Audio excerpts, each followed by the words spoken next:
जय Shivray business owners. ठराविक process शिवाय जर बिझनेस मध्ये ग्रोथ आली तर ती ग्रोथ लॉंग टर्म टिकत नाही. तर आज आपण निघालोय अंबिका ज्वेलर्स मध्ये. आपलं जे लास्ट इयरचं जे कॉन्ट्रॅक्ट होतं ते डिसेंबरच्या एंडिंगला संपलेलं आहे आणि ते नेक्स्ट इयर साठी रिन्यू करायचं आहे. तर त्यासाठीची ही मीटिंग आहे. पॅकेज मध्ये काय काय अपग्रेड करायचं आणि काय काय नवीन आणायचं आहे त्याच्याबद्दल डिस्कशन झालं आणि शॉप मध्ये QR कोड्स लावायचे आहेत इन्स्टा आणि गुगल माय बिझनेसचे. तर ते कुठं कसं लावलं पाहिजे ते डिस्कस करून फायनल केलं. त्यानंतर व्हॉट्सअप मार्केटिंग करायचा विचार सरांच्या डोक्यात होता. ब्रॉडकास्ट पण केलेलं पण ब्रॉडकास्टला लिमिटेड आहे.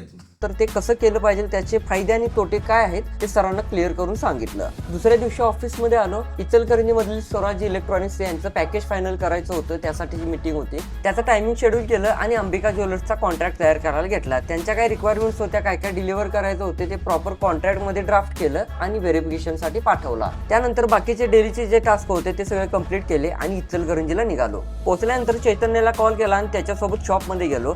मीटिंग मध्ये सरांना समजून सांगितले की सोशल मीडियावर ब्रँड बिल्ड करणं इझी नाही आहे. रॅन्डम काहीतरी शॉपचे व्हिडिओ बनवले त्यांनी पोस्ट केले त्याला ब्रँड बिल्ड करणं म्हणत नाहीत. तर त्याच्या मागे स्ट्रॅटेजी असते, फ्रेमवर्क असतो आणि हे कन्सिस्टंटली करायला लागतं. आणि या सगळ्याचा रिझल्ट यायला सुरुवात व्हायलाच कमीत कमी 3 महिने लागतात. आणि बऱ्याच बिझनेस ओनरचं मत असते की माझा पहिल्याच महिन्यात ब्रँड बिल्ड करा, मला रिझल्ट आणून द्या. तर ते पॉसिबल नसतं. त्याला काहीतरी प्रोसेस असते त्याशिवाय ते रिझल्ट देत नाही. हा माइंडसेट पहिल्यांदा त्यांचा क्लिअर केला. या मीटिंग मध्ये पुढे काय झालं बघायचं असेल तर पार्ट 2 साठी नक्कीच फॉलो करा.